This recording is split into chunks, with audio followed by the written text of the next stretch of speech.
Bismillahirrahmanirrahim. Assalamualaikum warahmatullahi wabarakatuh. Perkenalkan, nama saya Muhammad Adib Subaru dari Prodi Akuntansi.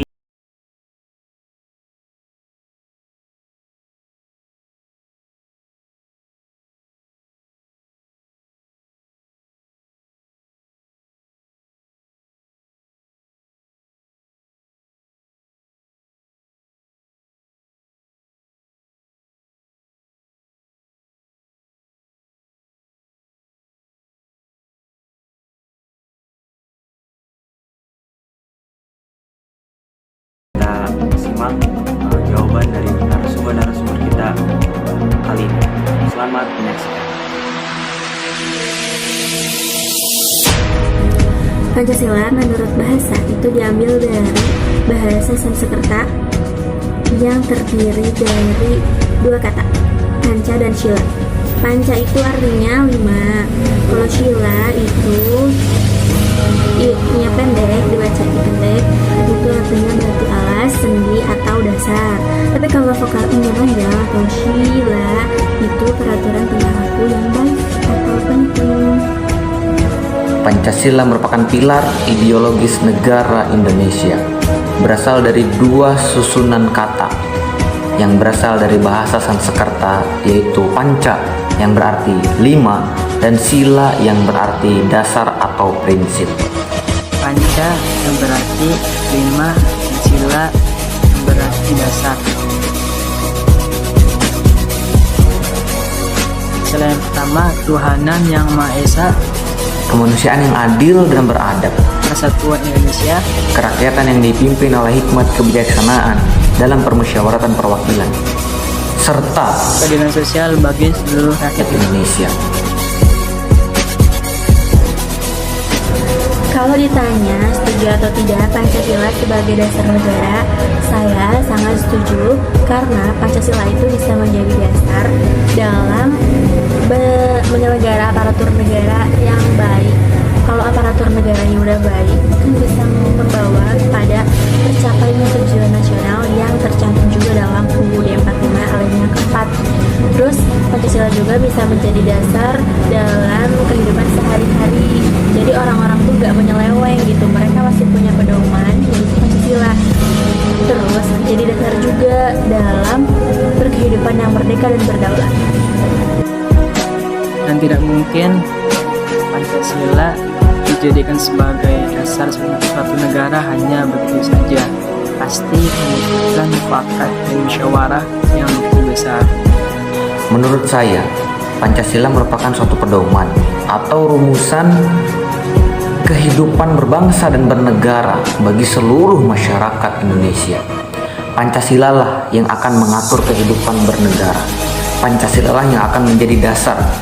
Pancasila lah yang akan menjadi acuan bagaimana seharusnya kehidupan berbangsa dan bernegara di Indonesia ini berjalan dengan baik.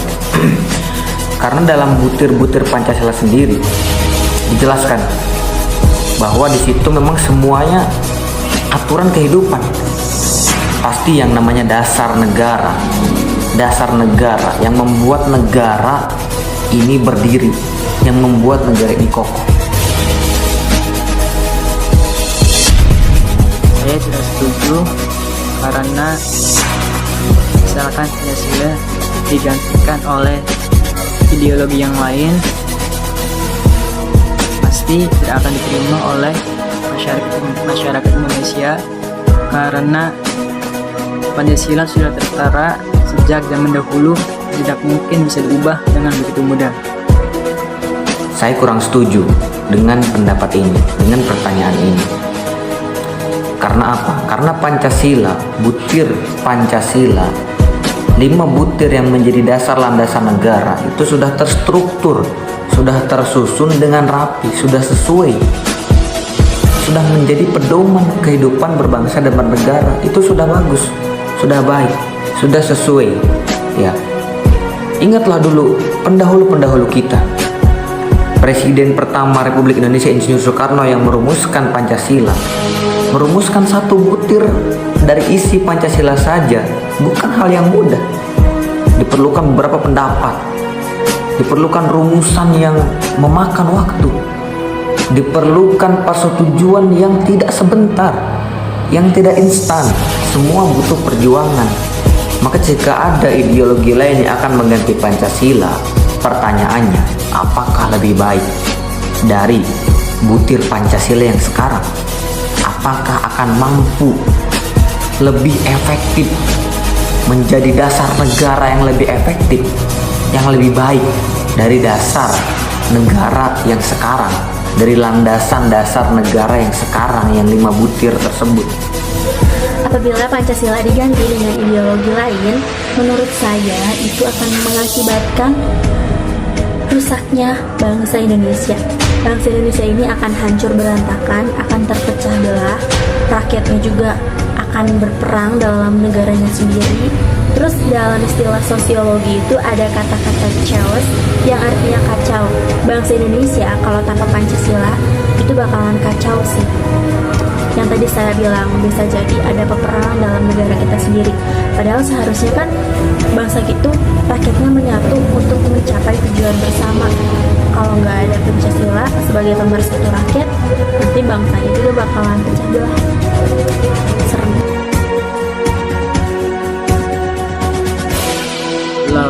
Lambang logo yang terdapat pada Garuda yang pertama itu bintang, artinya persatuan.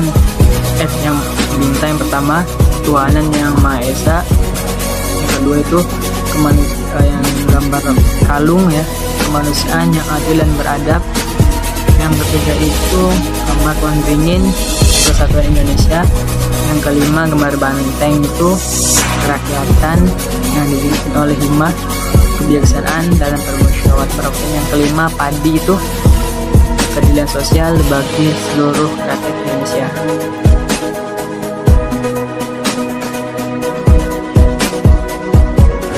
Jumlah bulu leher pada Garuda Pancasila itu ada 45.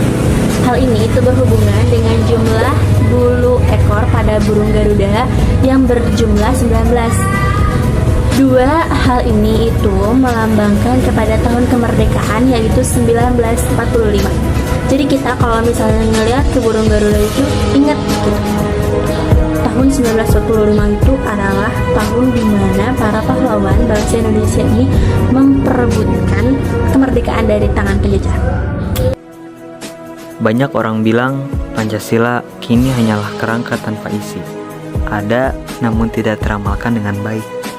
Selain sebagai identitas nasional, Pancasila juga merupakan filosofi dari bangsa kita. Maka marilah kita amalkan salah satu dari 4 pilar kebangsaan ini demi keutuhan negeri ini.